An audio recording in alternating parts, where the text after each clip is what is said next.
আসসালামু আলাইকুম বন্ধুরা, আপনারা কেমন আছেন? আশা করছি আপনারা ভালো আছেন, আমিও ভালো আছি। আজ বর্ষার দিনে একটা খিচুড়ি রেসিপি নিয়েছি। প্রথমে পেঁয়াজ কুচি করলাম, তারপরে লঙ্কা কুচি করে দিলাম এবং আদা কুচি করলাম, তারপরে রসুন কুচি করলাম, তারপর গোটা জিরে নিলাম, 2 বাটি আলু কুচিয়েছি। প্রথমে লঙ্কা গুঁড়ো দিলাম, তারপরে হলুদ গুঁড়ো দিলাম, এরপরে বাটিতে 2টো শুকনো লঙ্কাও দিয়েছিলাম।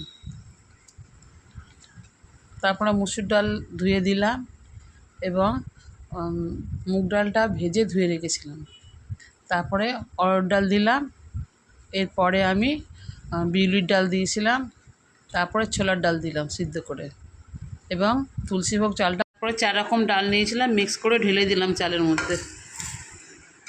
তারপরে আলুগুলো চালের মধ্যে ঢেলে দিলাম ধোয়ার জন্য একসঙ্গে। এই জল দিলাম, চাল আলু ডালগুলো ভালো করে পরিষ্কার করে ধুয়ে নিলাম। দিলাম হলুদ গুঁড়োটা দিলাম,